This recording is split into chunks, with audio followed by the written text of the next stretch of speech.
The next case that is set for argument this morning is Lehmier versus Western Reserve Chemical. It's case number 29-297. Both parties are represented by counsel. Each side will have 15 minutes to present their arguments to the court. The appellant may reserve up to 5 minutes for rebuttal. Let me know how much time you wish to reserve. You can correct it on the screen there, and I'll also try to let you know that as you go through your argument. We have read the briefs, and we are prepared to proceed if you are. Thank you, Your Honor.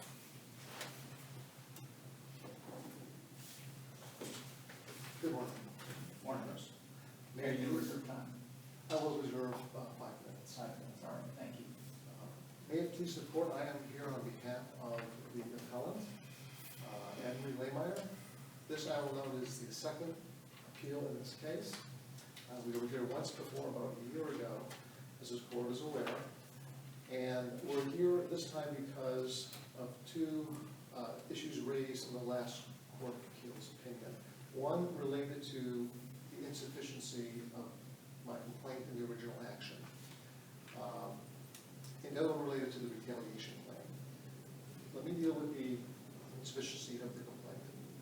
In this court's prior brief or opinion, the court determined that I had not sufficiently pled a case for discriminatory treatment as it relates to my client, that the claim was really a claim for termination. And so, once this case was remanded to the trial court, I filed a motion to amend the complaint. By way of background, the original complaint did have all the allegations of discriminatory treatment, including, Counsel, I'm just going to interrupt you right there. Just go for it. I know that your argument is that the court incorrectly applied law to the case. yes. Your opponent makes another argument, which is basically that the court could have gone with abuse of discretion. It wasn't really what you were doing, was trying to get a second bite of the apple. I mean, when we do rulings, we may tell the court that they have to redo something, but normally it's not, so that counsel gets a second bite.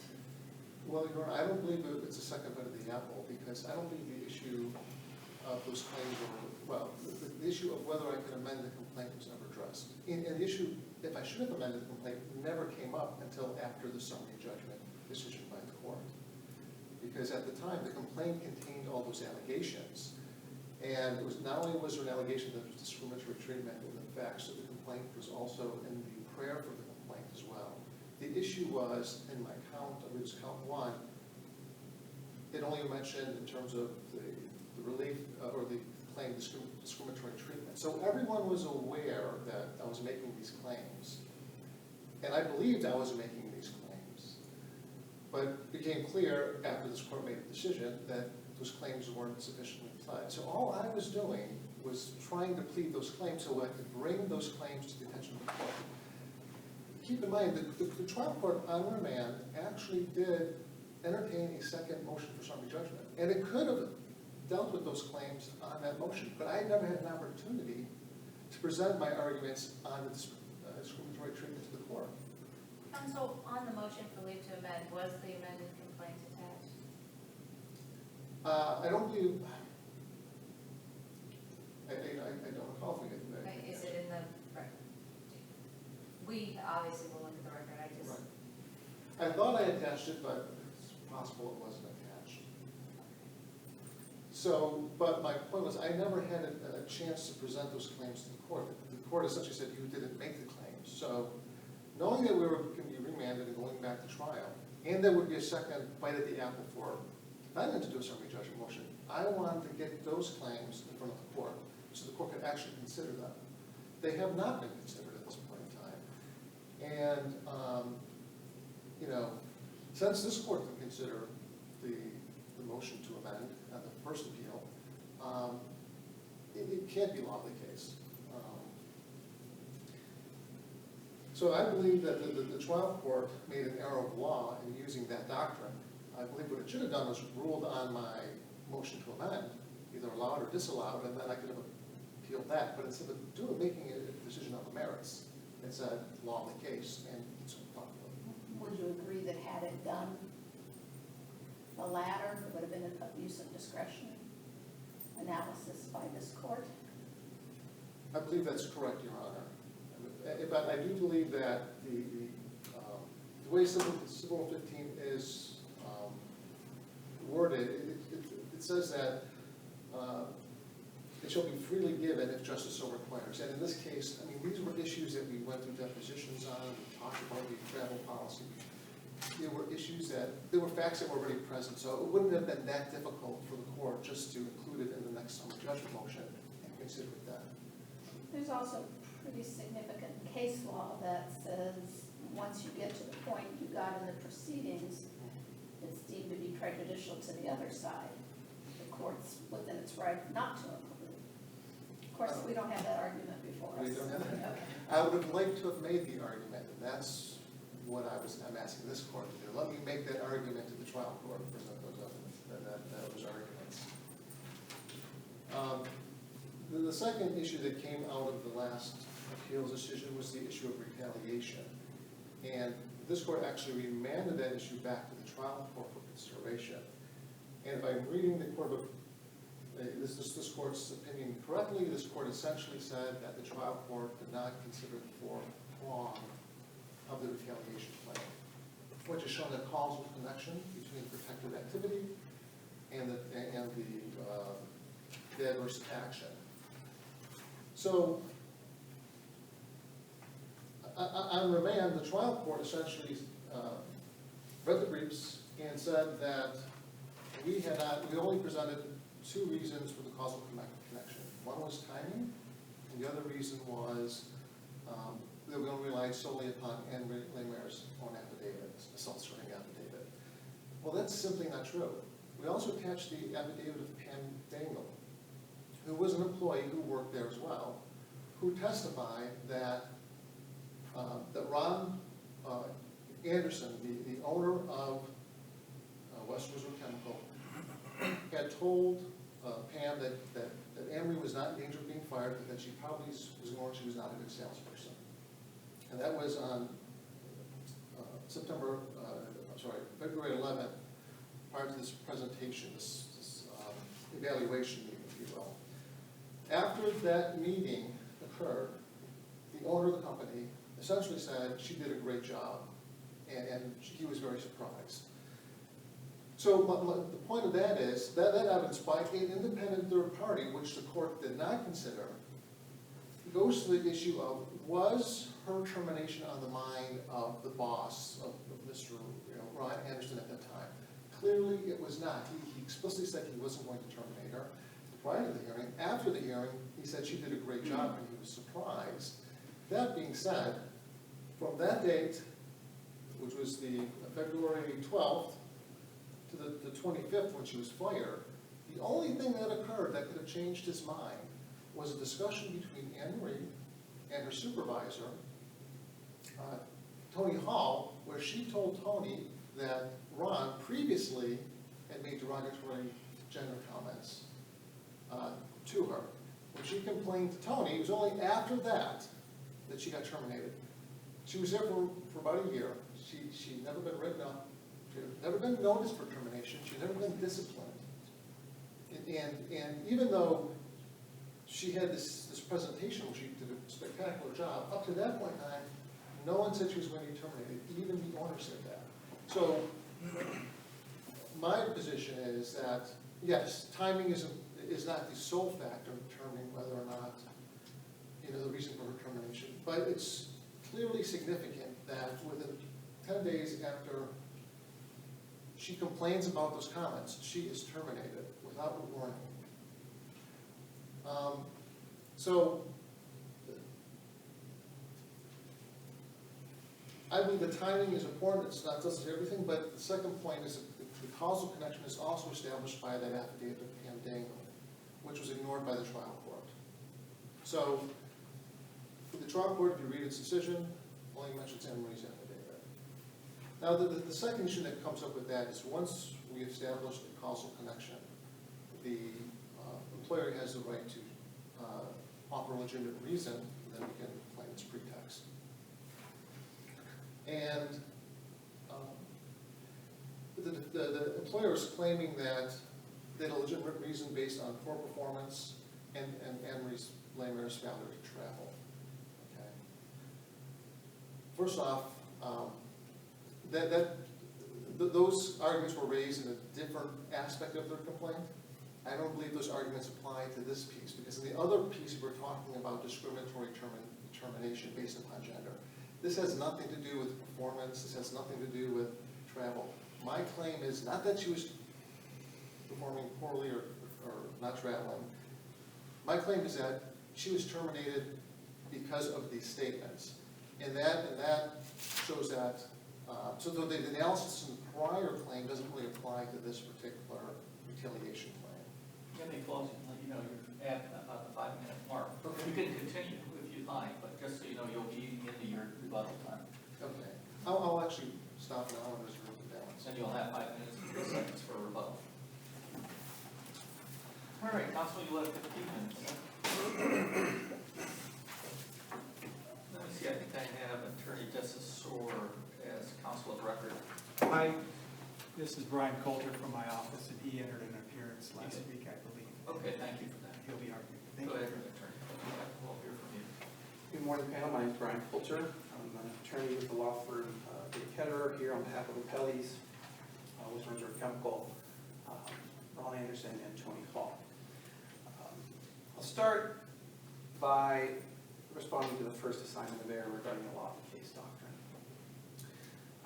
The case law, which is in our brief, both Ohio Supreme Court case law and other districts, have analyzed the law of the case doctrine within the context of res judicata. There's overarching principles there, one of which is to put a stop to endless litigation. The other is to not only preclude issues that were raised and were decided in the first instance, but also to put aside issues that could have been raised and could have been decided in the first instance.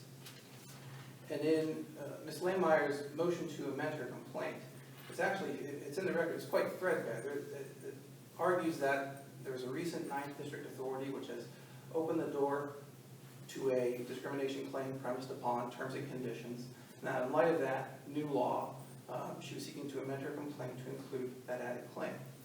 Now, no 9th District case was cited in that motion, so we couldn't respond to that exactly, but our own research indicated that terms and condition claims premised upon employment discrimination have been available since the early 2000s. And so this was most certainly a claim that was available to Ms. Lehmier at the time she filed her original complaint in 2016. An analogy that, or a thought that I would encourage the court to go through is, if there were no retaliation component of this claim, and the case was settled on the last appeal, the gender discrimination claim, the entry of summary judgment in our favor was affirmed, and that she hadn't pled or successfully pleaded the terms and conditions component, the case would have been over.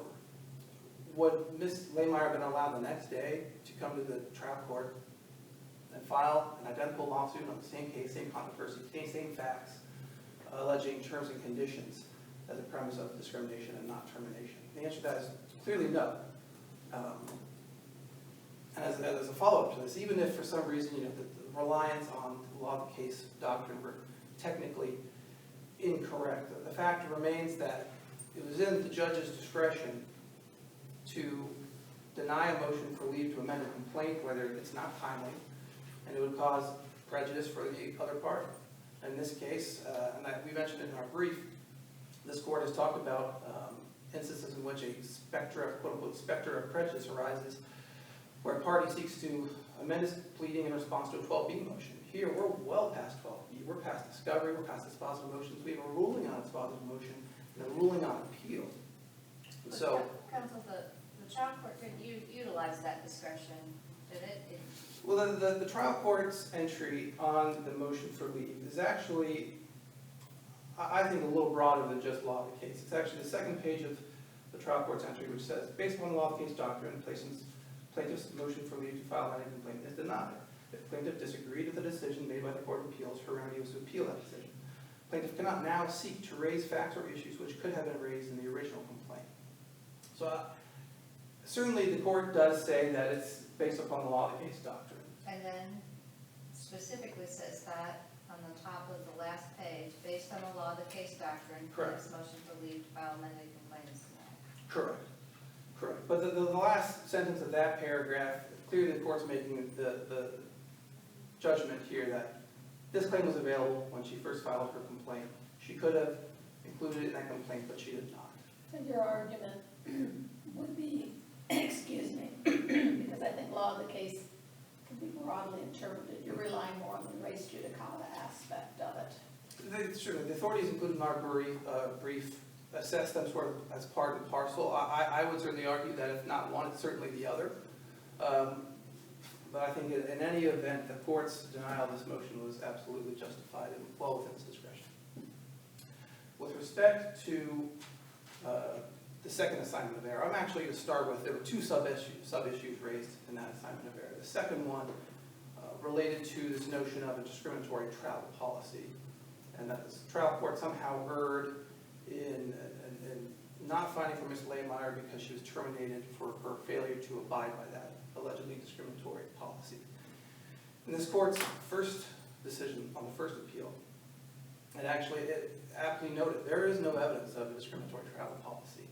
That argument, I believe it's actually, not findings of paragraphs 37 and 38 of the first opinion. The court talks about it's based entirely upon conjecture. She never really asked to stay at any other hotels. She never traveled when this policy was in effect, and therefore there's no evidence. So really that sub-issue is premised upon, frankly, a false premise, a premise that's not in the record. And so I think that can be easily set aside on that front. With respect to the first sub-issue, and the matter of Ms. Dangle's affidavit,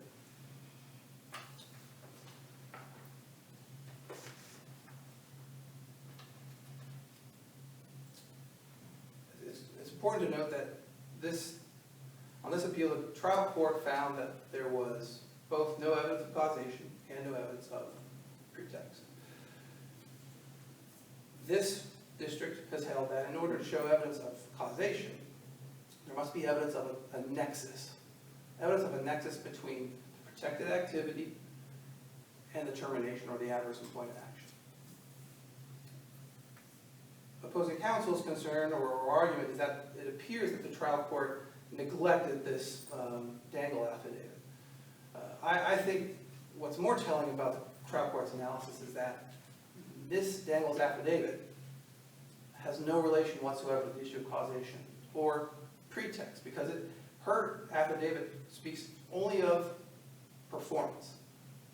And I would also urge the court to compare Ms. Dangle's affidavit to the characterization of her testimony, the appellant's briefing. Her testimony was that on the day of this presentation, the purpose of the presentation of which was to talk about future sales leads and what's coming down the pipeline. That was the purpose of the presentation in February 2016. This court recognized in the first appeal that Ms. Lehmier's presentation didn't talk about what was in the pipeline at all, and she conceded that. Counsel, any analysis we did in the first opinion regarding causation and pretext, wasn't that arguably limited to the gender discrimination claim? So you are correct. This court did not analyze the retaliation component of Ms. Lehmier's claim because of the trial court's analysis. However, I think the factual findings with respect to that claim apply with equal force to the retaliation component, and largely because Ms. Lehmier's argument largely relates to her job performance. So her job performance was her job performance, regardless of whether we're talking about the context of discrimination or retaliation. However, I'd urge the court to look closely at Ms. Dangle's affidavit. She does not say that Mr. Anderson told her in unequivocal language, we had no intention whatsoever of terminating Ms. Lehmier. He never said she's performing competently and well in all components of her job. What he said was in an off-the-cuff statement in an office kitchenette, today's going to be a hard day for Ms. Lehmier. When asked why, he said, well, I'm not planning on firing her, but she's going to find out that she's not cut out to do this. After the presentation, I believe this was the conversation in the kitchenette, he said, well, you know, I guess I'm wrong, she did a good job with respect to her presentation. Which one of those was the off-the-cuff comment? So they were both comments made in passing to Ms. Dangle, who I believe was a customer service representative or a shared office, you know, the shared office space there. Let me ask you this, because there's case law, I'm right, about off-the-cuff comments and how much weight they should carry. Isn't whether or not that was one or both of those was an off-the-cuff comment kind of an issue of fact? I don't believe it is with respect to the nexus issue, and this is where I believe it's critical. Both on the causation analysis and the pretext analysis. It's one thing for Ms. Lehmier to say, their proffered reason for my termination is not their actual motivation. The law requires her to go a step farther than that. That's one half of a coin. The other half of the coin is that she needs to provide evidence of a nexus, causation, and that some evidence that connects her protected comment or protected activity with her termination. And timeliness alone and temporal proximity alone is not enough. So while Ms. Dangle's affidavit and opposing counsel's arguments certainly relate to, well, maybe she was going to better her job than Western Reserve Chemicals is saying, that still falls a step short of what the law requires her to do at the summary judgment stage, which is to present evidence of a nexus, a connection there, with respect to causation and pretext. And there's simply nothing. Ms. Dangle makes no mention whatsoever in her affidavit of Mr. Anderson or anyone else at Western Reserve Chemical expressing concern over protected activity. It's all about job performance. It has nothing to do with retaliatory motive. There's no evidence anywhere in the record of retaliatory motive other than Ms. Lehmier's attempt to sort of shoehorn timing and temporal proximity into that. And the case law is clear that that's just simply not enough.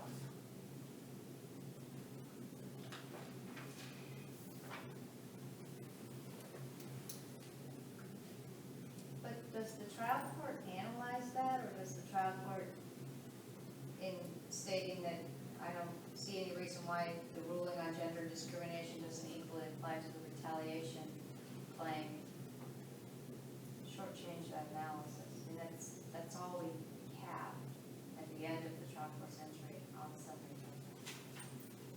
Do they do the analysis that? So the court responded to the arguments, I believe, that were raised in Ms. Lehmier's motion. Western Reserve's motion. Western Reserve's motion. I'm sorry. Well, in Ms. Lehmier's response in opposition to Western Reserve Chemicals motion. I'm sorry, Your Honor. With respect to pretext, well, first of all, the trial court said there's no causation. So that issue would be resolved before pretext even arises anyway. So the court grades our motion on the ground before pretext. With respect to pretext, the court's analysis, I believe, is consistent with the evidence. If Ms. Dangle's affidavit does not in any way relate to a nexus or a proof of, again, retaliatory motive, to expect that to be included in the analysis or to be expressly disregarded, to me seems a little misplaced. I believe the court did go through the causation and the pretext analysis. Just, the degree to which it went into the details, I think, is certainly not something that's appealable. I want to respond to a few things in the time that I have remaining here, 2 minutes.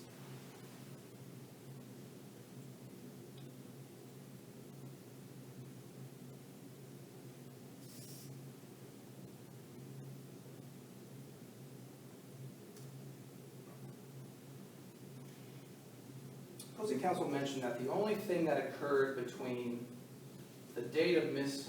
Lehmier's alleged protected activity and her termination, well, frankly, the only thing that happened between her presentation, and her termination was her protected activity, reporting comments. That's not true. First of all, again, the purpose of Ms. Lehmeyer's presentation was to talk about work in the pipeline. She didn't do that. That's really undisputed. But secondly, the context in which Ms. Lehmier allegedly reported these comments was the result of a meeting called by her supervisor, Tony Hall.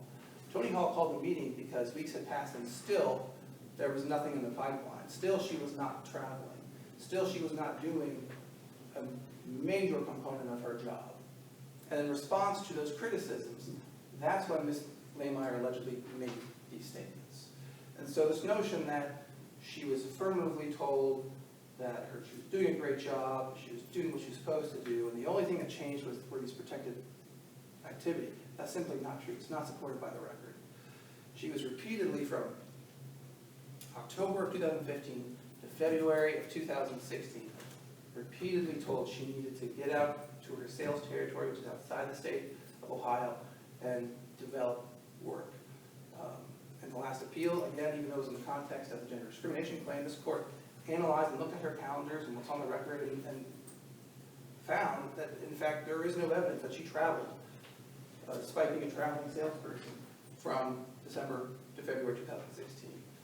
And again, I would urge the court to truly and closely watch Ms. Stangle's affidavit, to review it, to see that the praise given there was hardly a stamp of approval on all components of her job performance. Counsel, you've used your time. Thank you very much for your argument. Thank you very much. 5 minutes and 3 seconds for rebuttal. Yeah, I want to start off by clarifying what we're actually talking about here. We're talking about, the first comments about Ann Daniel's affidavit. So, the statements that are important to keep in mind are statements that happened on February 11th. That's when Ms. Lehmier was talking to the owner of the company, Ronald Anderson, complaining about Tony Hall, and he said, don't worry about it, you know, wear more skirts, guys like to change skirts, and grow up hair. Now those are the offensive comments we're talking about. It's not Pam Daigel's comments that are part of the nexus here. The next day there was a performance review, and there was comments again made by Ron Anderson, but this time he said she did great on performance. Okay, things went well. 3 days later, on February 15th, this is the next set of important comments, and this is where AnnMarie had a conversation with Tony Hall. And by the way, it's not clear in the briefs, Tony Hall was her tormentor. He was the guy that tried to downplay her successes, even though the record shows she was selling just as well as the male salespeople. And her performance review proved that. But at that meeting, she told Tony what Ron Anderson had said to her. Okay? 10 days later, she's fired. So from the time she complained, that's protected activity. She is complaining about a supervisor or her boss, or the owner of the company, making these remarks to her about how she should dress, what she should wear. She complains about that. This is after the performance review. She wasn't fired after the performance review. She was fired after she complained about these comments that Ron Anderson had made to her. That's when she was fired, and that is the nexus. My claim is not related to Pam Daigle. It's only related to Pam Daigle in the sense that Pam Daigle's statement goes to the issue of performance, because they are saying there's no nexus. I am saying there's a nexus. She complained, she's terminated. Nothing happens in between. It's after the performance review. They're saying, well, she had poor performance. Well, we can take Pam Daigle's affidavit to show that that issue of poor performance is not really an issue. She was performing well. These are being characterized as off-the-cuff remarks. That's just a characterization by the attorney. That's a question of fact, were they off-the-cuff or not. So I don't think that's an appropriate argument here. Now, the law of the case, let me deal with that just briefly. Counsel proposed a thought experiment. What would happen if only the retaliation claim had been presented, been left for the trial court? And the question was asked, would AnnMarie been able to file another case, so she was out on summary judgment, the very next day with other claims? Well, no. I understand that they would be compulsory claims you want to put together, they arise out of the same set of facts. I understand that. So that never would have happened. The question was, when the case was filed, it was believed that the complaint was sufficient, that the notice proceedings in Ohio are not very rigorous in terms of what's required. So at the time that the complaint was filed, with facts and the prayer about the discriminatory treatment, there was a mistaken assumption that the complaint was sufficient and that these claims would be addressed as well.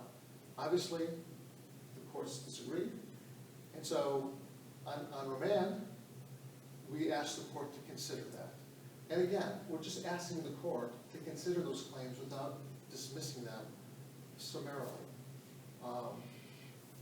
The trial court did dismiss those claims and did it using an error of law, which was law of the case, which is clearly not applicable. This issue of amending the complaint was never brought before the Court of Appeals for the first time. And so the trial court had an obligation to at least consider that motion. I will make one last statement about this, the threadbare nature of the motion. We were told, it was our understanding that the court would not permit an amendment of the complaint or a motion for summary judgment. When the motion for summary judgment was, or the request to file a motion was filed, the request for another motion for summary judgment was filed, that's when I filed the request to amend the complaint. But there really wasn't an anticipation that the court would grant either at that time, based upon the pretrial conference. But the case was actually set for trial, and there would be no amendments to anything, no additional motions for these. So that's all I have. All right, thank you both for excellent arguments today. The court will take the matter under advisement, issue a decision in due course. The court, of course, will make sure they each receive a copy of the decision on the day it's released. And the opinions are posted on the Supreme Court of Ohio's website.